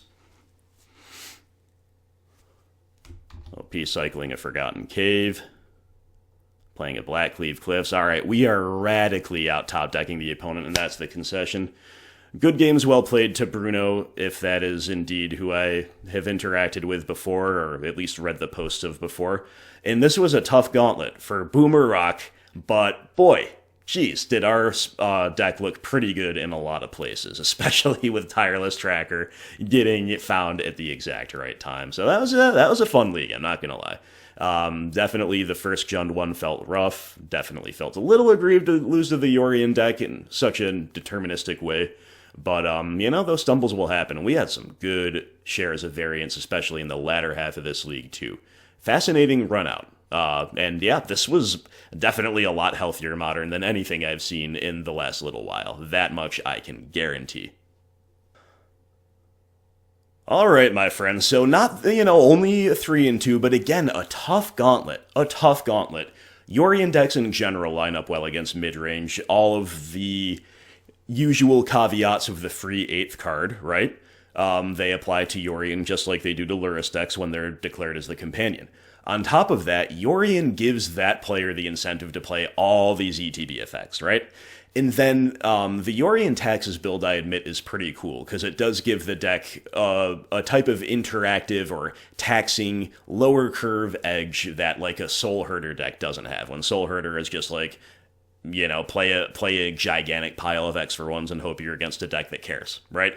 So the Yorion Taxes deck is pretty cool. I think it's a fine matchup for us, but a little harder than a normal Taxes deck, but they're also a little worse against, policing the meta. But right now, if the meta is fair, maybe that's a really good call for a Taxes player to make. So we lose that. I think I'm winning those at least 50% of the time. We didn't this time. I don't think I'm winning against Jund 50% of the time, though, and our other loss came to Jund, but our win to cash the league also came against Jund in a very, very not deterministic, very overwhelming fashion by the end. It was touch and go for a lot of those 2 games, but when we turned the corner, we really, really turned the corner in OP. They had some bad luck. Their Bloodbraid whiffed, basically. They didn't play catch-up with us like the first Jund player did, blah, blah, blah. But on the evidence of that alone, as well as some of the stuff that happened round 1, I just want, Tracker, Clue Token, Unearth, and Effectland as the 4 cards on the thumbnail, because the Tracker moments were insane. More realistically, it is Tracker and Unearth. Our Lilies were pretty good there. Yeah, our supporting cast was pretty good. Hexdrinker definitely were responsible for stealing us some games, so I'll need to think about this a lot. But Unearth was really nice here too. Definitely, Unearth doesn't really let me down. It's a good card, specifically in a deck like this. But admittedly, if you're on Lurrus, it feels better as more of a one-of, because you're taxing your own graveyard that little bit more. On the other hand, unearthing Lurrus itself is awesome, right? So just keep this card in mind. I think 2 feels good here and 1 feels good in a Lurrus build, but that might be a little arbitrary. That's kind of where my head's at. But don't forget about Unearth. It's a nice one. Definitely have been on the Unearth train for Rock since it was spoiled back in Modern Horizons 1 spoiler season, and it does wax and wane like anything else, but it's a fine tool in our arsenal. What else did we see here? Well, that round 4 mystery opponent doing something I don't know. A little bit of interaction and just putting snowbally threats into play when the opponent's deck was just not going off. That was good enough. Realistically speaking, they're a deck that looks like if it catches on, it could open presumably on Leyline of the Void and Leyline of Sanctity, making our discard dead or Goyfs completely neutered, especially if they don't put cards in the graveyard on their own. So whatever they're doing, they could beat us on at least some of the time, but seems inconsistent, seems vulnerable enough to interaction, despite them having some tools that it's probably fine. And then round 1, we'll save almost the best for last. That was a really interesting game 1, especially in that round 1 where we played draw go forever, found a spot to stick a tracker, and basically turned the corner from there. There was a lot of action that took place after that, with opponent deploying a ton of threats, interacting a fair amount, but the tracker forcing the issue, forcing the opponent to start casting removal spells, committing to the board, etc., and drawing us whatever it was, 3 clues along the way. Definitely really nice. So, all in all, I still think that a Lurrus build, whether it be Companion or main deck Lurrus's, is better than Boomerrock overall, but if you don't like the cat, or if you disagree with my assessment, or if you don't own baubles, or whatever the reason you wouldn't play that is, then this is a great configuration. I liked it the moment I saw it. Tireless Tracker is a good fit in a deck like this. You do still kind of need the stars to align a little bit. I don't want to oversell the card. We got pretty lucky with it today, but often it will trade 2 for 1. It's like a slow 2 for 1, and if the opponent can't make that trade, then it becomes an X for 1 that carries the game. So, definitely a great run out if you ask me. I had a lot of fun, and thank you so much to our sponsor for the league, Jonathan Poirier, Monet Tireless Tier, Tireless Tracker, representing you very well on the field of battle, my friend. I have to say that the leagues are still, it's not like, oh, Modern is better, I'm going to rush back into grinding leagues now. For those who watched my old video, I say old, what is it, 3 weeks old now? Can Modern be fun again, introducing Grim gameplay? My head is still a little bit there, where I'm going to do leagues when donors who have earned them want them. Otherwise, I'm going to mess around a little bit more with Grim gameplays. It doesn't take as long, and also still have an eye on entering some bigger events when my schedule allows. But this was definitely a fun league. Maybe I'm a little more inclined to play leagues on the back of this and on the back of exchanges than I would otherwise have been. So, let me know as always what you think, my friends. Thank you once again to Jonathan and to all other Patreon supporters. And this was a big win for the Boomers, right? A 3-2 with Boomer Rock is literally a 5-0. It's the platonic ideal. It's just what you do. It's where we want to be. It's where we live. Very comfortable with our 3-2s on this deck, and, nothing wrong with that. So, lots to like here, and I hope you guys enjoyed it. I will see you, I hope, for the next video. If you have not already subscribed, what are you doing? Hit the subscribe button, and check out other videos. I've got millions of them. Literal millions. Check them out. Thank you again, and I'll talk to you soon.